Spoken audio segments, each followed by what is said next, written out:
Tiago 1, versos 13 ao 18. Eu não estou gripado, viu, irmão? Senão eu não viria. Eu não estou com Covid.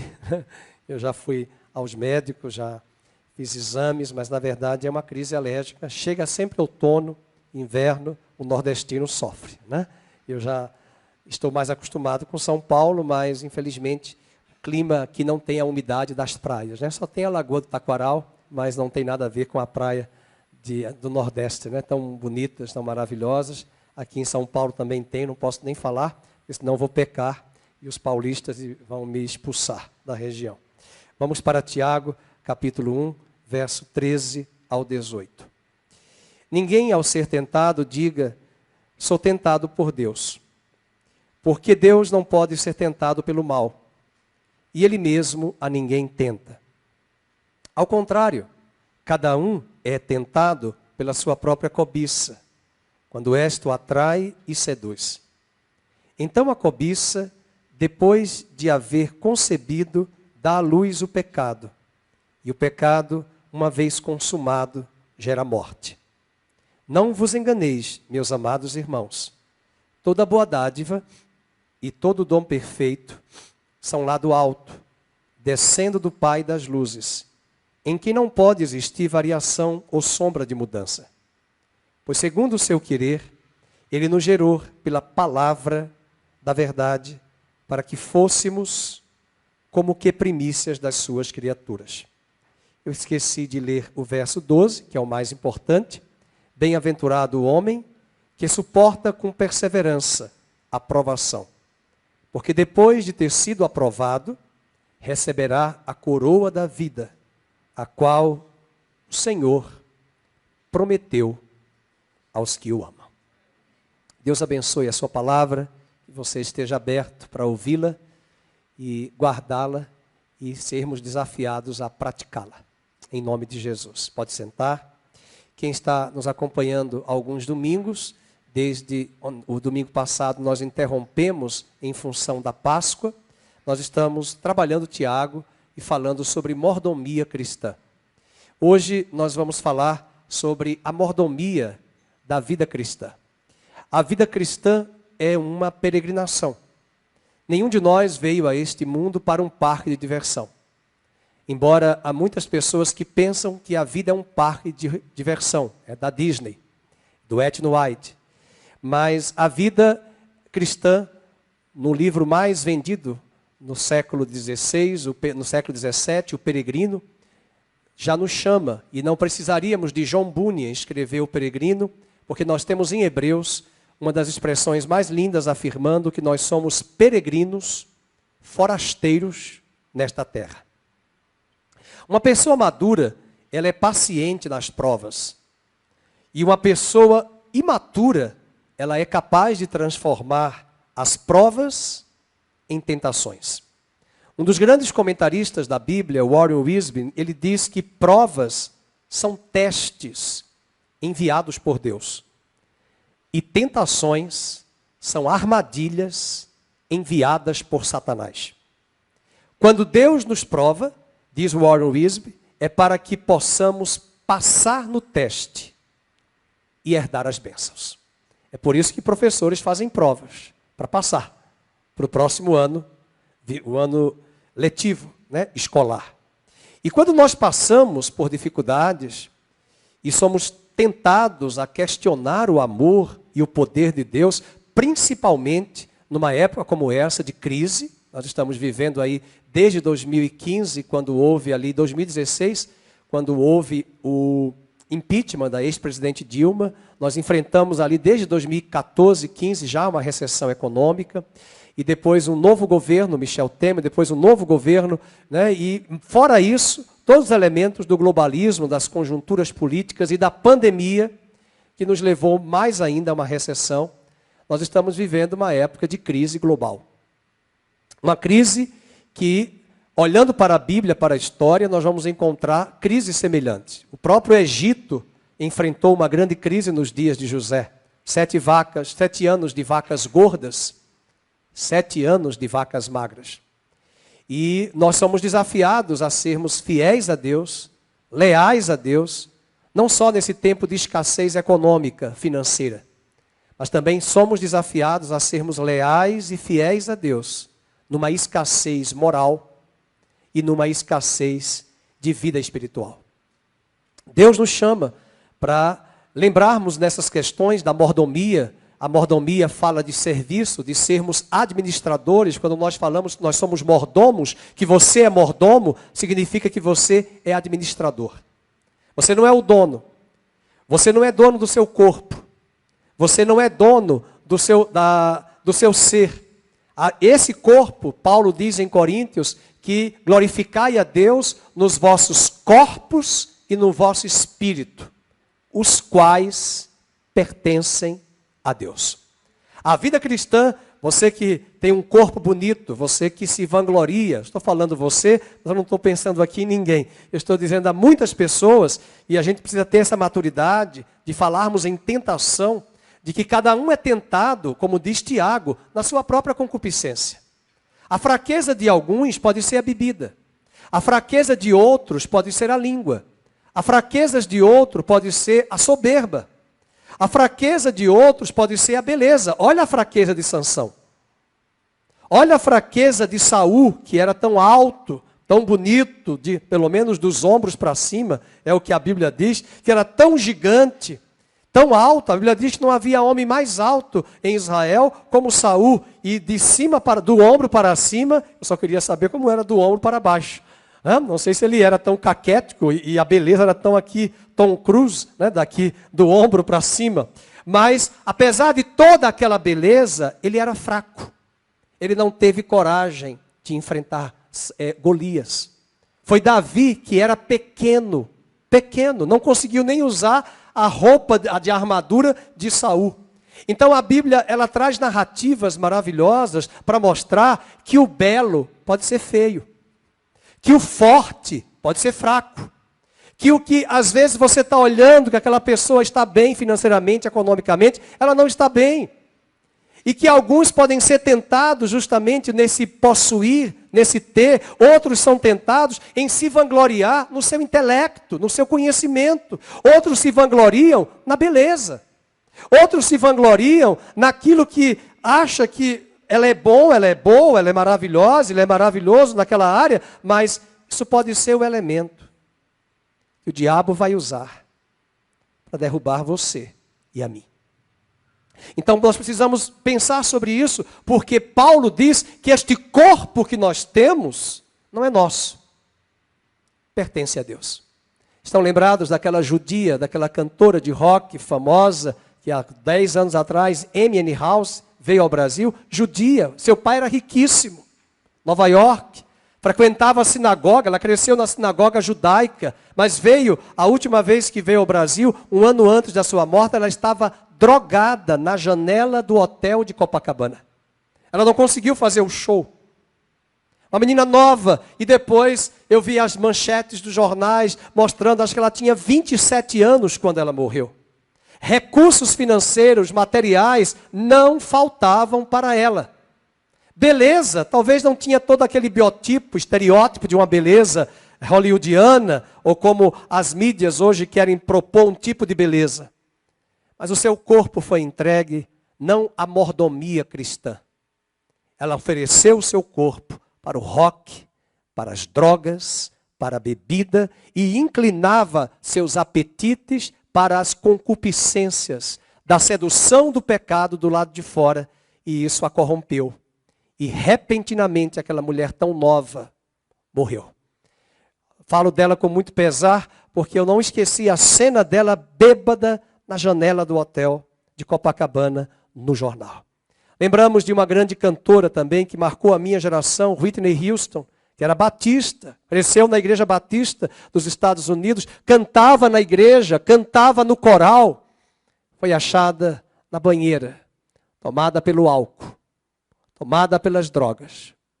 Problemas terríveis no casamento, escolhas erradas, atendendo a demandas de mercado na área de música, né, criando, estimulando. Essa semana, outro jovem de domingo para segunda, um MC que eu nem conheço, mas eu estava lendo no jornal, que veio lá de Recife e bateu o carro ali na região de Boa Viagem, e jogou o carro numa velocidade imensa, nem lembro a velocidade, ele morreu na hora.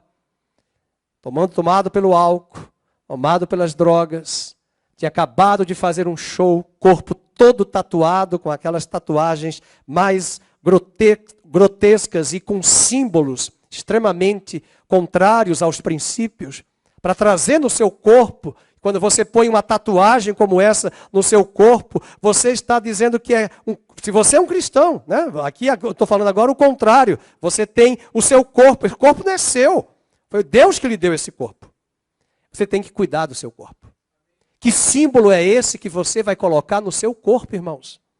Nós estamos vendo aí jovens colocando tatuagens no corpo. Tatuagem, a minha esposa sempre disse para minha filha, se Deus quisesse tatuagem no nosso corpo, Ele já teria dado inúmeras.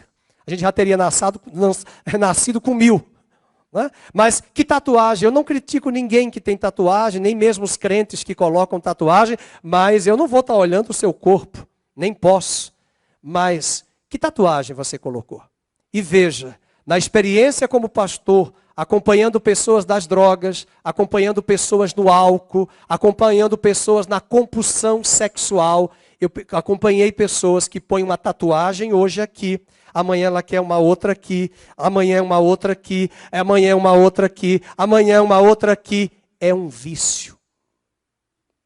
Aqui eu não estou buscando a santidade em tirar tatuagem ou não ter tatuagem. Eu conheço pastores que têm tatuagem, que colocaram nas suas vidas ainda quando serviam ao pecado, ao mundo, e hoje são gerentes de banco.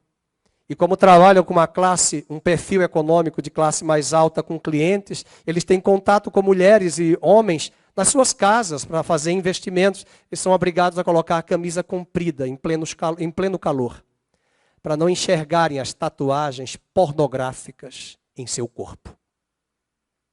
Seu corpo é santuário de Deus. Mordomia cristã fala de administrar. Um cristão precisa saber administrar sua cabeça, seus pensamentos, seu corpo, administrar sua língua, administrar seus apetites. Hoje nós vamos administrar o pecado que tenazmente nos assedia. Não que vamos conviver com o pecado, mas nós vamos administrar o nosso corpo, protegendo o nosso corpo e protegendo as nossas emoções, os nossos sentimentos, em função do pecado que diz Hebreus, que tenazmente nos assedia. Versículo de número 12 diz, bem-aventurado o homem que suporta com perseverança a provação. Satanás oferece um caminho para escaparmos das provas. Quando José estava na prisão, vamos lembrar, ele teve um pedido que eu acho interessante. Ele recebeu a visita dos 2 convidados da prisão que Faraó mandou, o copeiro e o padeiro. Os 2 tiveram sonhos, os 2 tiveram a interpretação de José, e um deles iria voltar para o trabalho de Faraó 3 dias depois. E José falou isso. O padeiro perderia a cabeça, pelo menos José falou a verdade, ele disse, você vai morrer. Faça logo um plano funerário. Mas o padeiro, o copeiro, ele disse, você vai voltar para o palácio. Só que aí tem a Bíblia fala, né, o único personagem na Bíblia, 2, que não cita nenhum defeito deles, embora se você procurar, você encontra. A gente gosta de procurar os defeitos na vida dos outros, esquecemos dos nossos, mas a Bíblia diz que ele fez assim, para o copeiro, quando você estiver no palácio de Faraó, leva o meu currículo do LinkedIn, dá para ele. Diz para ele que ele acesse lá o LinkedIn, que diz para ele que eu vou ser muito útil no palácio porque eu interpreto sonhos. Sabe o que é isso? Era o jeitinho humano, ia falar brasileiro, humano, de querer se promover a partir daquele dom que Deus tinha dado a ele. Talvez, se José tivesse ido para o palácio naquele momento, nós não veríamos a história que vai ser narrada depois que ele permaneceu na prisão. Apesar do copeiro, a Bíblia diz que o copeiro se esqueceu de José. Ponto. Mas a Bíblia diz, mas Deus estava com José na prisão. Deus estava com José. Não era a hora dele sair. Era a hora dele permanecer na prova. Era a hora dele permanecer na prisão. Era a hora, mas é injusto. Mas era a hora. Se o Otmani, essa semana, 2 semanas atrás, estava caminhando para o tênis clube, 3 horas da tarde, 2h30 da tarde, e quando eu cheguei, 2 homens me pararam e falaram assim, eu posso orar por você? Eu digo, mas na rua? Eu estou atravessando aqui a calçada, a rua, de paralelepípedo, você vai orar aqui na rua? Aí eu falei, vem para cá que eu não vou orar na rua, a gente vai ser atropelado, os 3. Aí ele disse, eu posso orar? Eu disse, depende, qual é a oração? Em nome de quem? Eu não recebo qualquer oração. O nome de quem é a oração? Eu estava uma vez no centro de convivência, ali na feirinha hippie, quando a Nanda era bebê, e eu fui comprar alguma coisa com a Mab, e a pessoa chegou, posso fazer oração? E eu nem dei o sim, nem não. Ela já foi falando em línguas, eu falei, mas que língua é essa? Era reiki. E eu falei, não, eu que vou orar pela senhora. Ela disse, eu que não quero. Eu digo, então, go straight, pode ir embora. Vai embora. Ela não queria, ele falou, pode ir, porque eu não vou. Eu não vou receber essa oração, porque isso aí é oração que não tem respaldo. A oração é dirigida a Deus em nome de Jesus. A dela era autoajuda, era humanismo.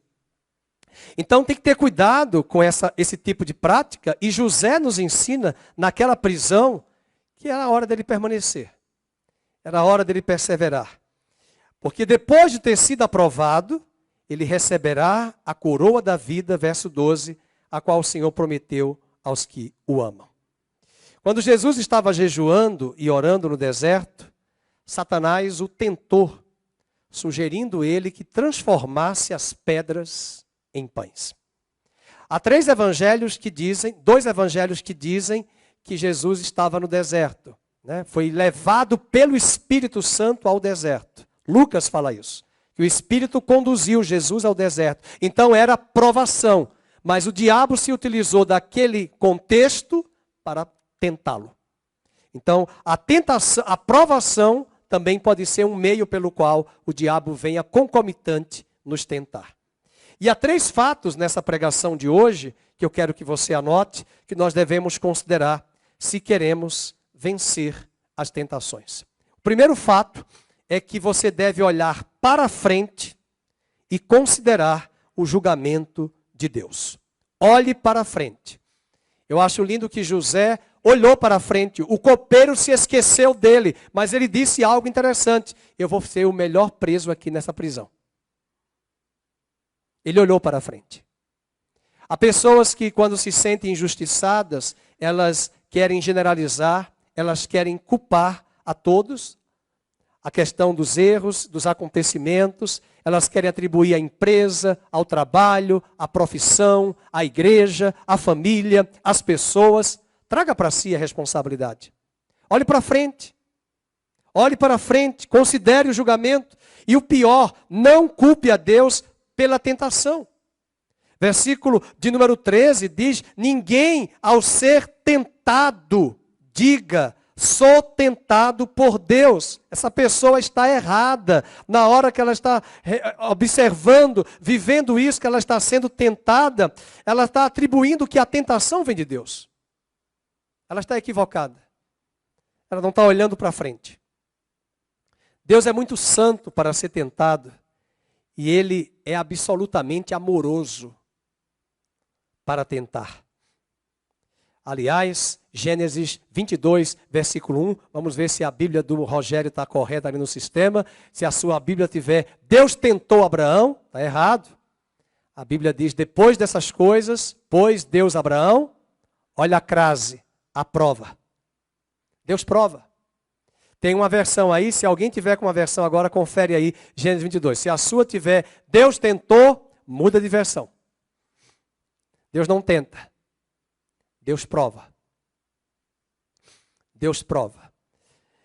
E o versículo de número 1 de Gênesis 22 nos fala sobre isso. A prova é para santificar-nos. A tentação é para derrubar-nos. Uma tentação é uma oportunidade de fazer uma coisa boa de maneira errada. Como, por exemplo, passar em uma prova é coisa boa. Mas colar na prova para passar é uma coisa errada. Eu lembrei quando eu estava na faculdade, já era convertido, e eu entregava a minha prova para os colegas. Não entregava, eu fazia assim para enganar o professor. Para os colegas, quando ele dava de costas. Então eu dava a resposta. Quando eu me converti, eu tinha acabado de ler o livro em seus passos o que faria Jesus. Eu disse, se o professor é Jesus, eu não posso fazer isso. E aí, irmãos, eu recebi muita borrachada na cabeça, tampa de caneta, lápis e canetada, e fui ridicularizado, super crente. Naquela época tinha o pastor Ricardo Gondim, tinha escrito um livro super crente, né? E tinha crente na sala. E eles queriam que eu desse agora. Eu digo, eu não dou mais cola. Eu dei, mas eu não dou.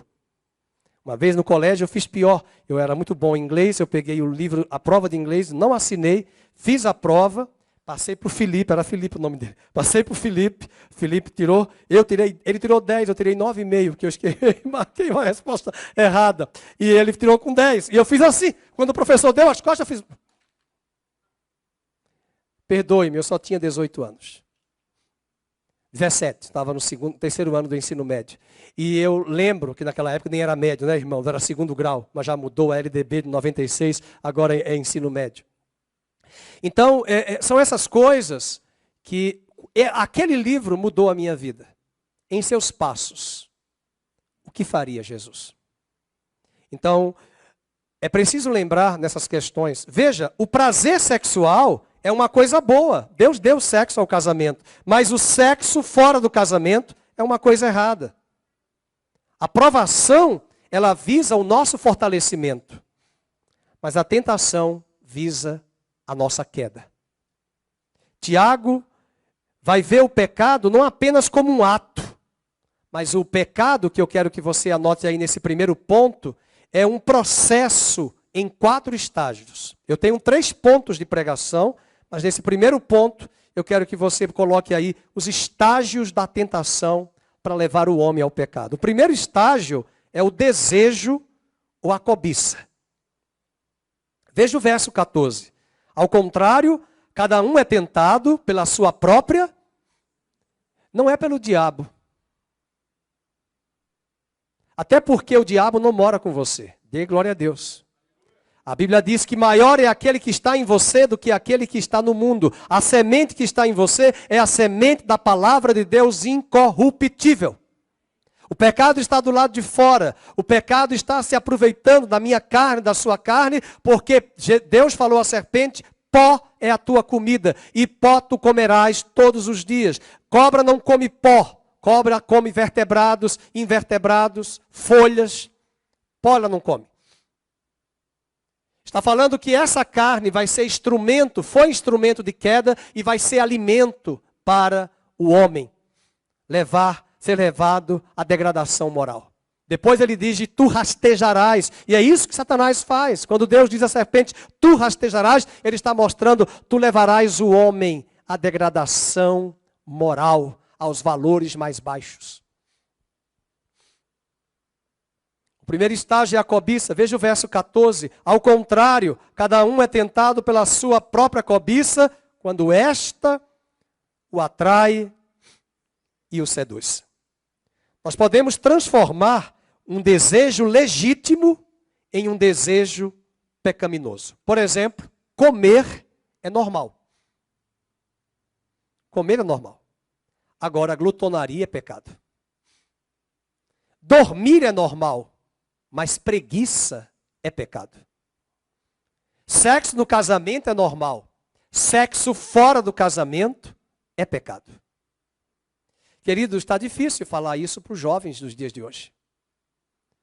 Às vezes eu faço visitas e conheço jovens e outros jovens da igreja, fora da igreja, e alguns que não são dessa igreja, mas conversam comigo, e eu digo, olha, desculpe lhe dizer, você está em pecado.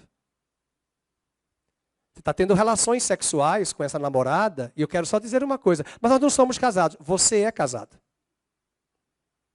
Isaac e Rebeca não foram para o cartório do Cambuí, nem do Santa Cruz.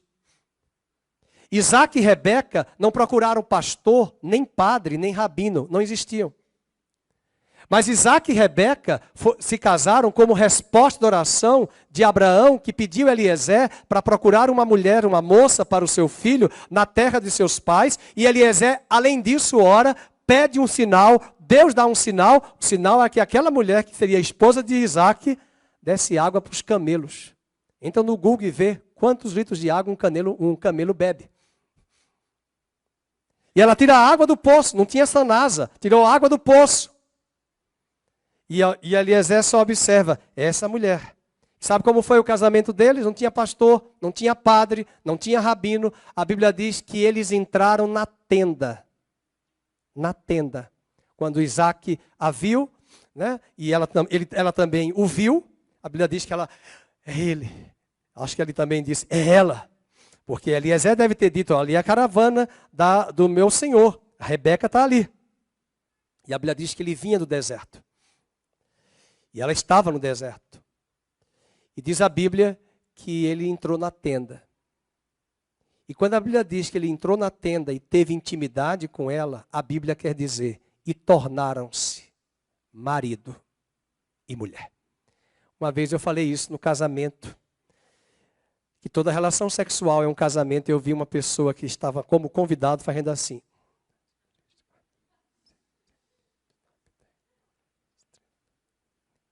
Porque toda relação sexual é um casamento. Toda relação. Vocês imaginem a poluição mental de uma mulher, de um homem que teve aventuras sexuais com vários parceiros. Sabe o que acontece? Níveis de comparação de um com o outro. E ela leva isso para a cama com o seu marido, com a sua esposa. E essa intenção da pornografia que projeta numa relação suja com alguém que você não tem contato, você projeta para a sua esposa, você projeta para o seu esposo. E veja que nós já atribuímos logo ao pecado, mas ele está falando da sedução e da concupiscência e da cobiça. Mas também eu conheço a antítese. Casais que tinham uma vida sexual ativa. Não conheciam a Deus, conheceram a Deus, disseram, pastor, a gente não vai ter relação. Eu não falei nada, porque eu não fico vasculhando a vida de ninguém se a pessoa não me dá a privacidade. Acho que um pastor tem que saber o seu papel de saber ser procurado pela ovelha para buscar ajuda e orientação, a não ser que eu tenha extrema intimidade para dizer à pessoa. Porque às vezes nós temos experiências, eu e minha esposa, de ovelhas que já passaram por aqui, que não queriam mais o casamento, queriam o divórcio, o marido é um preguiçoso, o marido é isso, disse horrores. Chegou no gabinete com o marido presente, o marido é uma bênção. E eu, o idiota. Mas aí eu não perdi tempo, a peixeira de Lampião chegou. Eu disse, é o seguinte, eu não sou bipolar, eu não sou esquizofrênico, a minha esposa também não é. A irmã disse nos corredores dessa igreja que seu esposo é isso, isso e isso. Então a irmã corrige aqui, ou então eu vou chamar todas as testemunhas que a irmã chamou, porque eu não sou louco, nem bipolar, e nunca tomei Rivotril, não quero tomar. Não, pastor, então a irmã assuma o que a irmã disse. Agora, se a irmã está esperando que o pastor Fernando vai pegar a sua mão no cartório para assinar o divórcio com o seu esposo, jamais farei isso. O casamento é seu, a decisão é sua, você tem que ouvir de vários conselheiros, e pelo que eu já sei, não vou entrar aqui em detalhes, que esse assunto os irmãos nem sabem, nem conhecem, já faz muitos anos de um assunto como esse, mas se eu entrar aqui em detalhes, algumas pessoas podem até pontuar, não interessa, mas o que eu deixei claro, até a sua própria família não aceitava, forçou esse casamento, eu nem aceitava, forçou, e depois o casamento não deu certo, porque foi tudo forçado. Não houve um casamento por amor. Agora, vamos consertar? Vamos consertar. Mas você não quer consertar? Aí depois, imediatamente saiu da igreja. Por quê? Porque agora o culpado é o pastor. Porque não toma decisão, não resolve e quer esperar que terceiros assumam a posição, as rédeas, para depois, não deu certo, foi o conselheiro que falou errado. Não, queridos, tem pessoas do mundo que agem melhor.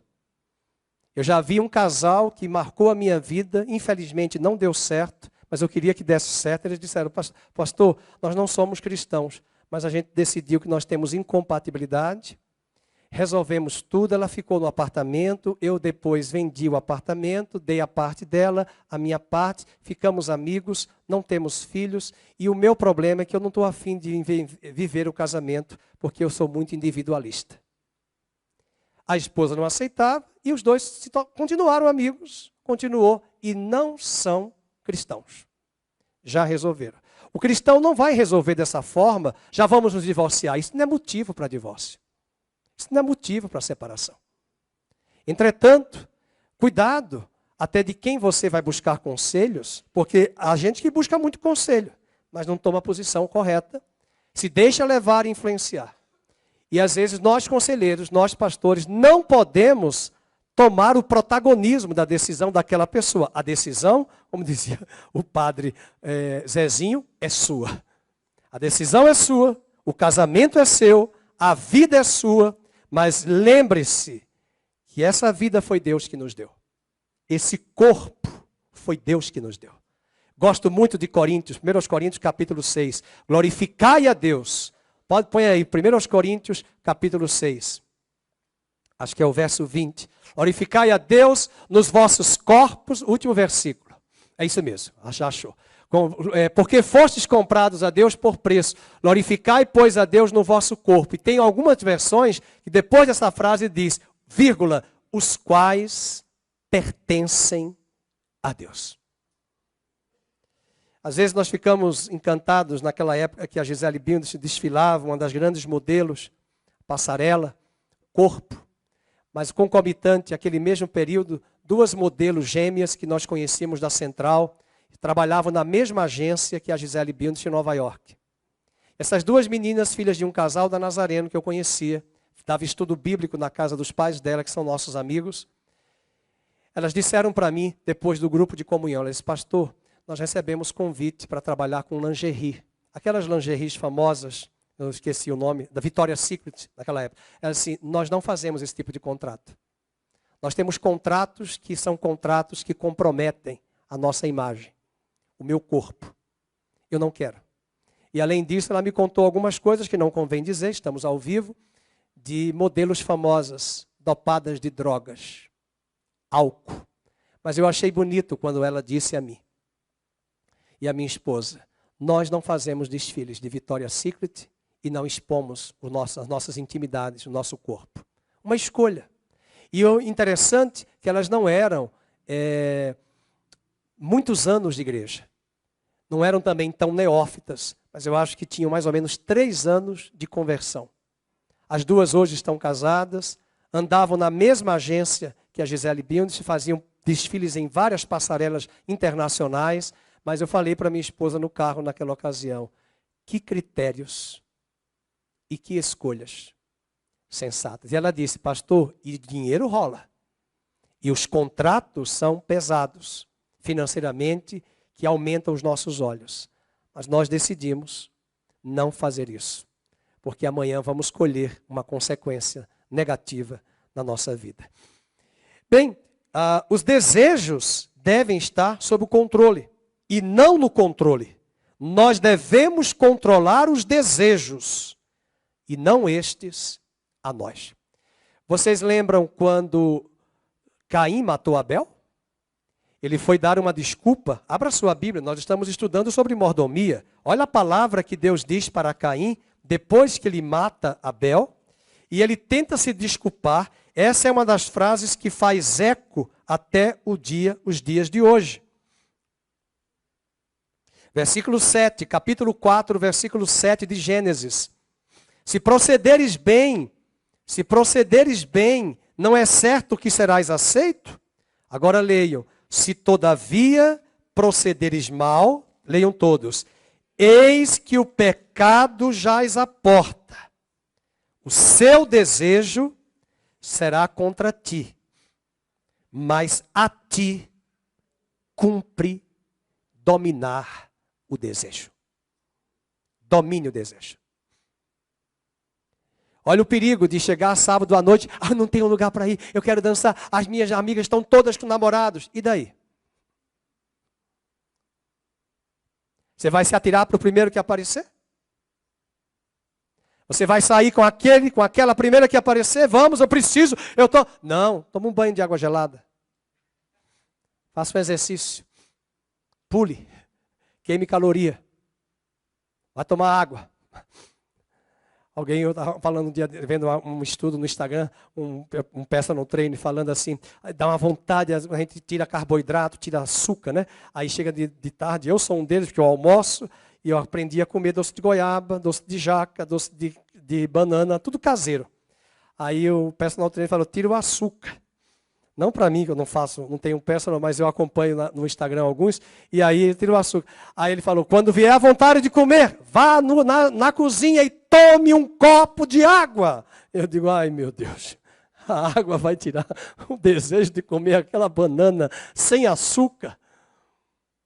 Aí eu lembrei de Gênesis 5:7, o teu desejo cumpre a ti dominá-lo. Dominá-lo. Para não ter pochete. E aí diz o versículo de número, voltando para o capítulo 1 de Tiago, o segundo estágio, o primeiro estágio é a cobiça. O segundo estágio é o engano. É o engano. Capítulo 1, verso 14 de Tiago, Tiago 1,14, diz, ao contrário, cada um é tentado pela sua própria cobiça, quando esta o atrai e o seduz. E Tiago usa duas figuras para ilustrar o engano da tentação. Interessante que ele vai usar a figura do caçador que usa uma armadilha. Olha o que ele diz. Quando esta o atrai. Então o verbo atrair aí foi colocado propositalmente porque a ideia é mostrar uma armadilha. E além disso ele usa a figura de um anzol, quando ele usa a palavra isca. Usa a palavra isca. É tentado. Veja o verso 15. Então a cobiça, depois de haver concebido, dá à luz o pecado, e o pecado, uma vez consumado, gera a morte.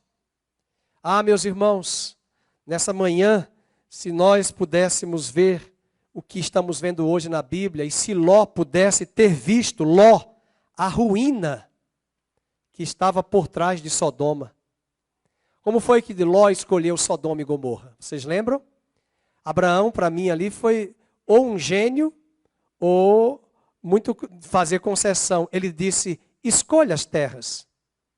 E a Bíblia diz que Ló viu pelos olhos que as terras de Sodoma eram boas e férteis. E ele vai indo para Sodoma, vai morando em Sodoma, na região metropolitana, Hortolândia, Sumaré, até chegar em Campinas. Eu chamei Campinas de Sodoma, meu Deus. Nada. Hoje eu estava falando na escola bíblica que nós ficamos muito preocupados com Babilônia. Mas nós já estamos em Babilônia. Nós não permanecemos em Babilônia. Nós caminhamos atravessando Babilônia. Mas nós não somos de Babilônia. E durante a nossa jornada em Babilônia, a voz do Apocalipse para nós é, sai dela, povo meu. Sai desse sistema, sai desses valores. Eu acho que é uma das coisas interessantes nós convivermos com as pessoas aí fora para sentirmos os valores contrários, errados. Você vê isso em toda a sociedade, está tudo minado, tudo contaminado. Agora, ontem eu estava ouvindo um jornalista que foi demitido da Rede TV, ele diz agora, por que esse jornalista entrou no lugar dele? Porque a ideologia é essa. Os valores são esses, foi demitido por conta de que tem valores conservadores. E a Babilônia não aceita. E o sistema podre, vil, não aceita. Se Davi pudesse ver a tragédia sobre a sua casa, quando ele ficou no Windows, na janela, olhando Batseba, eles jamais teriam caído. Nós precisamos identificar hoje de manhã a isca e a arapuca do diabo para não cairmos na rede do seu engano. O terceiro estágio é o nascimento do bebê. O bebê é o pecado. Veja o verso 15, está na tela. Vamos ler juntos? Depois de haver concebido, como é que ele foi concebido? Volta lá ao primeiro estágio. O desejo, que compete a mim dominar. Depois o engano. E o engano lá de Éden foi muito sutil, não é bem assim que Deus quis dizer. Não há nada demais. Hoje você tem pastores liberais que vocês nem precisam citar nomes, vocês já sabem, e eles dizem que não há nada demais. Não há nada demais.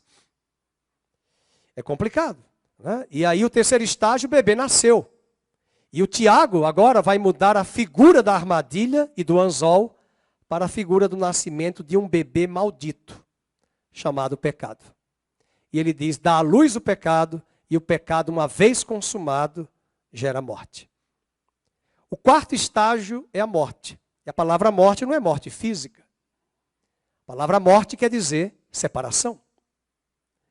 E o verso 16 diz, vamos ler juntos, 16, não vos enganeis, meus amados irmãos. 17, perdoe-me, aí é toda boa dádiva, mas ele está falando, não vos enganeis, meus irmãos. Porque lá em Romanos 3, 23, o que é que Paulo nos diz? Que o salário do pecado é a morte. Nós vemos aqui a genealogia do pecado. O Warren Wiersbe diz que a cobiça é a mãe do pecado e a avó da morte. É a mãe do pecado, a cobiça, e a avó da morte. Na verdade, eu falei 3:23, mas é Romanos 6:23. O salário do pecado é a morte, mas o dom gratuito de Deus é a vida eterna em Cristo Jesus. O salário do pecado. O pecado nos dá aquela sensação de prazer por alguns minutos, mas depois a culpa. Depois a lacuna. Depois o vazio. Quantas famílias sofrem por aí, por erros de cônjuges, de pais, de parentes, que cometem seus erros, e a sujeira e a lacuna, o vazio, estão ali atribuídos naquele ambiente, e outros vêm a sofrer, principalmente os mais próximos, por conta do pecado. Que bom que Deus perdoou Davi, mas as consequências do pecado foram assistidas na vida de Davi, na sua própria família. Um segundo ponto que nós aprendemos aqui, agora, é sobre um pensamento, nesse segundo ponto, né, que nós comentamos, algo que eu queria que você prestasse atenção. Deixa eu buscar aqui na minha anotação. O segundo, nós vimos o quarto estágio. O segundo lugar é olhar ao redor e considerar a bondade de Deus. Capítulo 2, verso 17. Vamos ler juntos? No capítulo 1, verso 17. Acho que eu falei 2. Tiago 1, verso 17. Ele diz, toda boa dádiva e todo dom perfeito são lá do alto, descendo do Pai das luzes. Qual foi o primeiro sinal que nós colocamos aqui que você deve considerar? Primeiro ponto, olhe para frente e considere o julgamento de Deus sobre o pecado. Mas a segunda lição, olhe ao redor e considere a bondade de Deus. Por que Tiago está falando isso? Porque quando Satanás tentou Eva no jardim do Éden e Jesus no deserto, a primeira coisa que o diabo fez foi questionar o amor de Deus e a bondade de Deus. E a bondade de Deus é o grande escudo contra a tentação do diabo. Eu acho lindo quando Adão e Eva pecam, não porque eles pecaram, mas é que Deus toma a iniciativa, vai atrás do casal e diz assim, Adão, onde estás? Não sei se você está me ouvindo agora, até pela televisão, pelo YouTube ou até aqui mesmo, você está se sentindo com aquela culpa. E a culpa é a consequência do nosso erro. Entretanto, eu quero dizer hoje de manhã, olhe ao redor, veja a bondade de Deus, que está sendo disponibilizada para você se reconciliar com Ele. E a graça de Deus superabundar na sua vida, pois aonde abundou o pecado, superabunda a graça. A bondade de Deus é o grande escudo contra a tentação. Quando sabemos que Deus é bom, não precisamos cair nas armadilhas do diabo para suprir as nossas necessidades. Uma coisa, meus amados, é ser tentado, outra coisa é ceder à tentação. Não é pecado ser tentado, mas sim ceder à tentação. Foi de Lutero que veio essa frase famosa. Abre aspas. Você não pode impedir um pássaro que voe sobre a sua cabeça. Mas você pode impedir que esse pássaro faça um ninho em sua cabeça. Uma vez eu estava andando a pé, acho que foi na Lagoa, ou foi lá no parque, quando eu morava em São Paulo, aquele parque na Matarazzo. E as fezes do pombo caíram na minha cabeça. Eu falei, meu Deus, como é que eu vou para a aula na PUC com essa? Foi lá em São Paulo, em Perdizes. Como é que eu vou para a aula na PUC, na educação, com essa? Eu tenho que lavar do banheiro as fezes do pombo. E eu disse, logo agora, foi naquele Parque Água Branca, ali em Perdizes. E eu fiquei, meu Deus do céu. E então, lembrei do pensamento de Lutero que eu tinha visto no livro, né? Que você não pode impedir que ele faça um ninho. Pelo menos caíram as fezes, mas não um ninho. Tiago vai apresentar aqui 3 fatos sobre a bondade de Deus. A primeira é que Deus dá somente boas dádivas. Tudo que Deus dá é bom, inclusive as provas. Eu vejo muitas pessoas orando há muitos anos por uma cura de problemas de doença. Há doenças que são rapidamente curadas, há outras que são curadas ao longo dos anos do caminho, e há outras que não são curadas. Eu não sei qual era a doença de Paulo, todo mundo quer saber se aquele espinho na carne era soberba, ou se era malária, ou se era um problema na vista. Teve algumas cartas que Paulo escreveu. Eu faço questão de escrever essa carta com letras grandes. Ele tinha um problema de visão. Numa outra carta ele diz que ele estava com um problema na visão. O espinho na carne que um dia o Alexandre perguntou qual era o espinho. Eu não sei. Eu joguei até para ele. Você tem que saber o seu e eu tenho que saber o meu. Mais uma vez eu achei bonito, uma pessoa da igreja aqui falou para mim, pastor, sabe o que eu estou achando? Que isso é espinho na carne. Pare de orar por mim. Porque eu acho que Deus está usando esse espinho para me conservar no prumo de Jeová, na presença dEle. Às vezes você está na empresa, vai ser pisado por uma pessoa há meses e até há anos. Você está orando há muito tempo, Senhor, tira essa pessoa não sai. Cuidado para não ser você. Mas às vezes Deus está permitindo para tratar com você. Para que você permaneça na humildade, na simplicidade. Às vezes você está com um problema no físico, uma doença, que não é uma doença grave, não vai levar você à morte, mas é para você depender dEle. Às vezes você olha para o seu currículo, você acha que você poderia estar numa empresa melhor, mais gabaritada, a empresa não está te honrando, mas quem sabe Deus está enxergando que você entrando naquela outra empresa, você vai se perder. A soberba vai chegar. Os altos salários vão ofuscar os teus olhos. Só Deus é quem sabe. E é você que tem que tirar essas conclusões, porque Deus vai falar com você. Felizmente o meio pentecostal e neopentecostal diz assim, mas tudo que Deus faz é grande. Mas eu costumo dizer que Deus faz coisas grandes em portas pequenas. E a maior obra grande que Ele faz não é um grande salário, uma grande casa, um grande. A maior coisa grande, desculpa o pleonasmo, o grande é a obra de Deus aqui.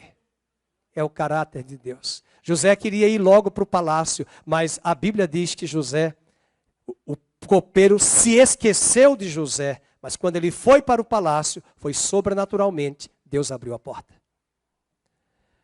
Paremos de pensar que Deus faz coisas grandes. Ele faz coisas grandes. A gente até cantou aqui hoje. Impetuoso, poderoso, Ele é. Esqueci a métrica da música, a melodia. Mas Ele é impetuoso. Ele é poderoso em fazer coisas extraordinárias. Estou lembrando de Ruth. Viúva. 2 viúvas. Na verdade, 3, porque órfã ficou. Quanta impotência. Saíram da terra de Belém, terra da padaria de Deus, sem pão, foram para Moabe. Não há nenhum lugar na Bíblia que diz que Elimeleque deveria ter ido para lá porque Deus mandou. Ele foi porque ele queria ir. A crise levou isso. Quantos de nós erramos ou acertamos no meio de uma crise? Nós não temos muitas vezes a resposta. Às vezes nós exigimos que as pessoas, os irmãos, acertem, mas nós também erramos, queridos. E as 3 ficaram viúvas. Mas eu acho lindo. Eu tenho vontade de chorar. Essa madrugada eu estava lendo Ruth. Sobre o trabalho, é um livro que eu estou lendo, que a pastora Vânia me deu de presente no aniversário. Um livro maravilhoso sobre o trabalho. É um estudo até de um pastor que é um judeu messiânico convertido. E ele usa toda a Bíblia para falar do trabalho. E diz a Bíblia que quando a Ruth e Noemi chegaram naquela terra, chegaram de volta ali para Belém, no caso Noemi, porque Ruth não era de Belém, ela era moabita, a Bíblia diz que elas chegaram no dia da festa de Pentecostes. E elas vão começar a trabalhar. Deus é um Deus de recomeços. E às vezes entrar numa terra, começar tudo depois de uma idade avançada, viúva, começar tudo do zero. Mas Deus faz coisas grandes por meio de portas pequenas. Às vezes a tentação que temos é que nós só queremos primeiro a porta grande, a porta sobrenatural.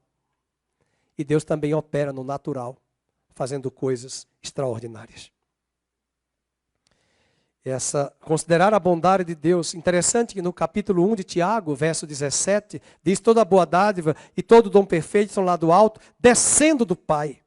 E esse verbo descendo, no verso 17, anote, é um presente particípio, cujo significado é continua sempre descendo. Ele vem do alto, descendo do Pai. Eu quero dizer hoje de manhã que a graça de Deus está descendo sobre a sua vida, que a bondade de Deus está ao seu redor, que a bondade de Deus está ao seu lado para te levantar, apesar de toda a culpa do diabo e do pecado na sua alma. Olhe para frente, mas olhe para o redor e veja a bondade de Deus na sua vida, cercando você e protegendo você aonde você está. É um presente particípio, está no presente, está aqui para nós, aparece no gerúndio, descendo do Pai das luzes. O gerúndio é uma ação que começa no passado, mas continua no presente.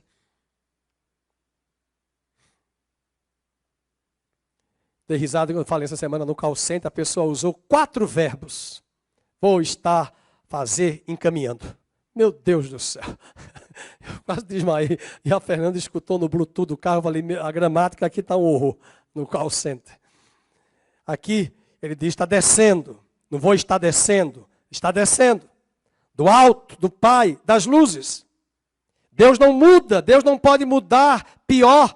Não pode mudar para pior jamais, porque Ele é santo. Ele não pode mudar para melhor, porque Ele é perfeito. O primeiro escudo contra a tentação é o julgamento de Deus. O segundo escudo é a bondade de Deus. Tudo que Deus nos dá, meus irmãos, é bom. Toda boa dádiva procede das suas mãos. E Ele muitas vezes nos dá, não o que pedimos, mas o que precisamos. Nós seríamos destruídos se Deus deferisse agora todas as nossas orações. Eu li um livro uma vez, eu não lembro agora o nome, o livro era é do Augusto Nicodemos. Ele escreveu um livro falando assim, graças a Deus pelas orações não respondidas. É bom você ler esse livro, porque a gente só quer ler, graças a Deus pelas orações respondidas. Mas é bom quando a gente vê que as orações não foram respondidas.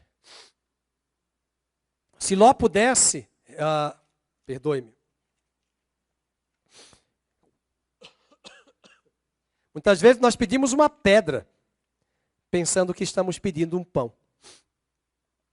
Nós pedimos uma serpente, pensamos que estamos pedindo um peixe. E Deus é tão bondoso que não nos dá o que pedimos, mas o que necessitamos.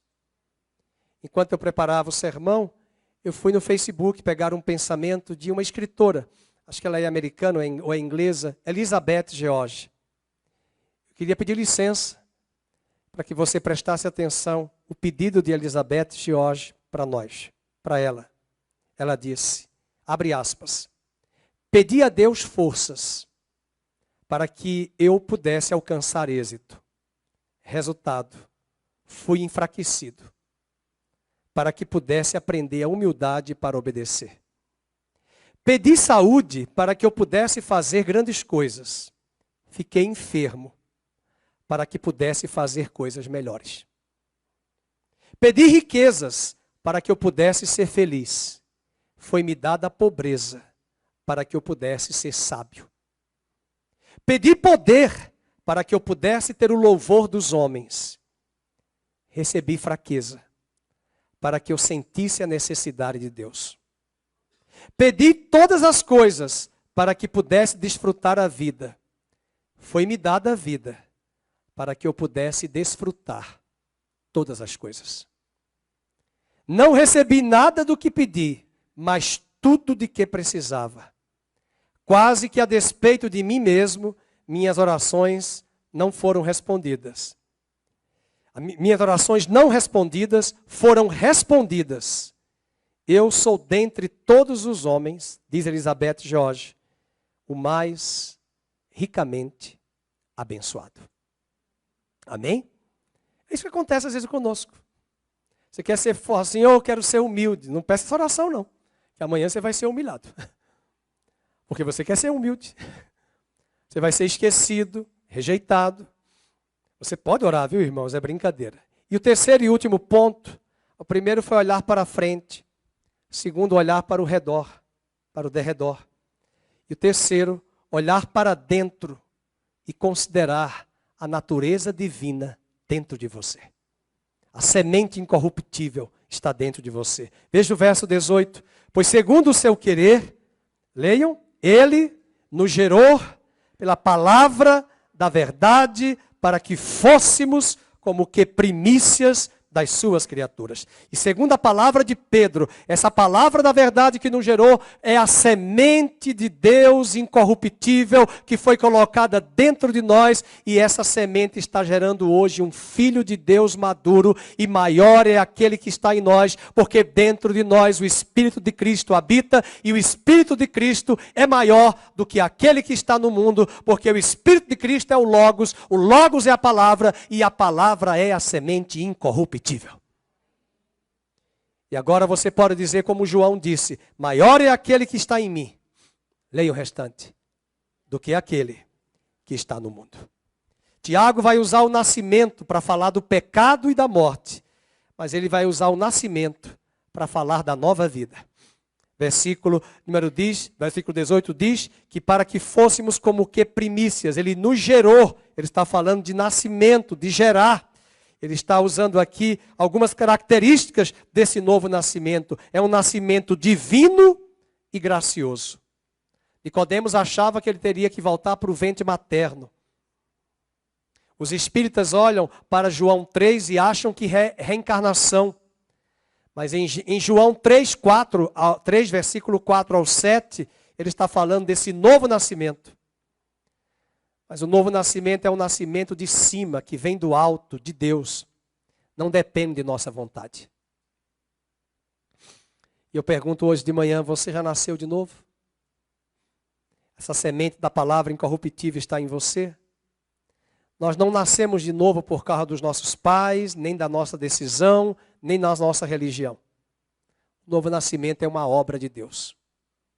Dê espaço para Deus. Tem um livro de um Bob Mumford, nos Estados Unidos, ele escreveu Espaço para Deus.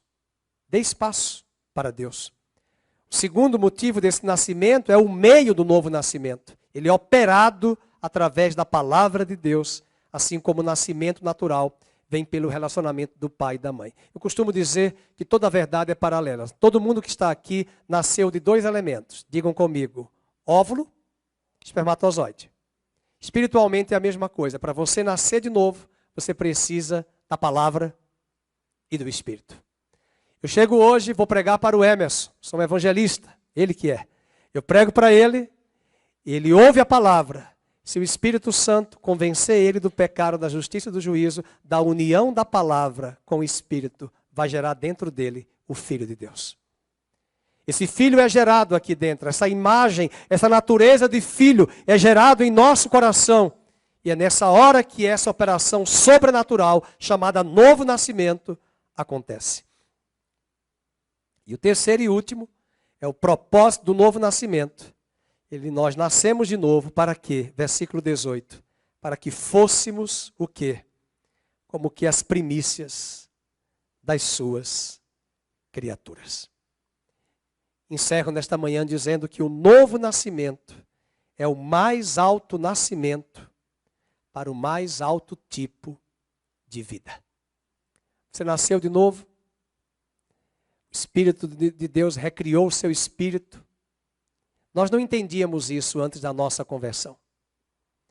O novo nascimento não vem pelo pastor, não vem pela igreja. O novo nascimento é uma obra de Deus. É sobrenatural.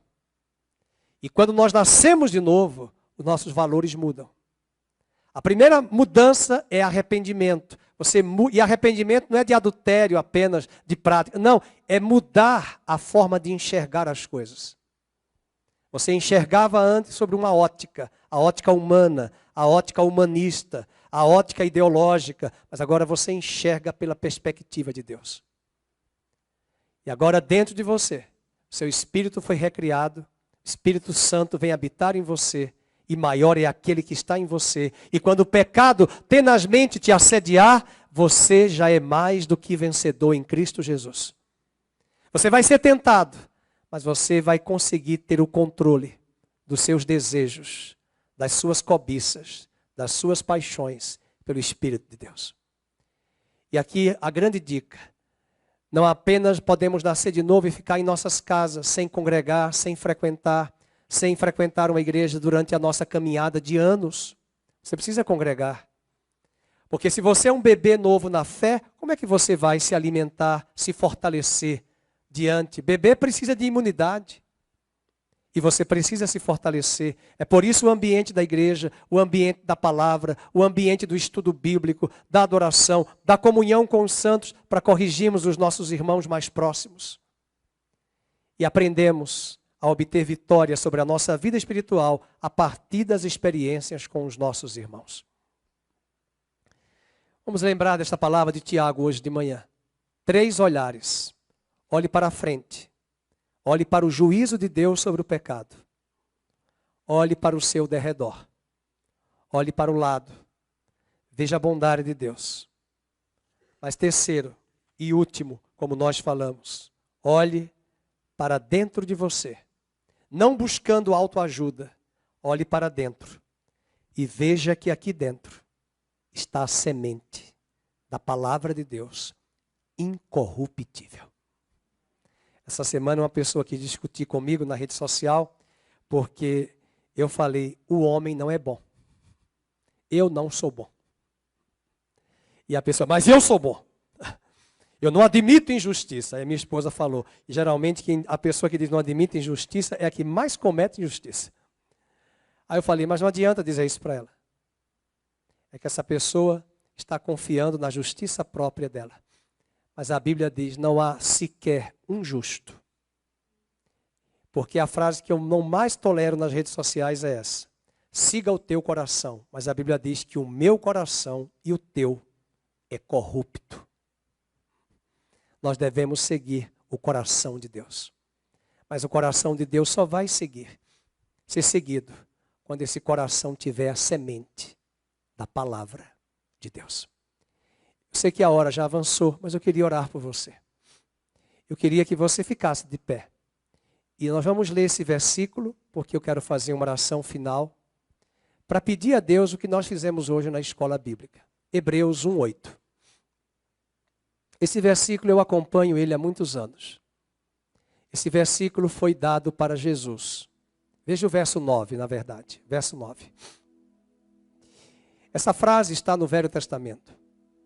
O autor de Hebreus disse que Jesus passou por esse processo.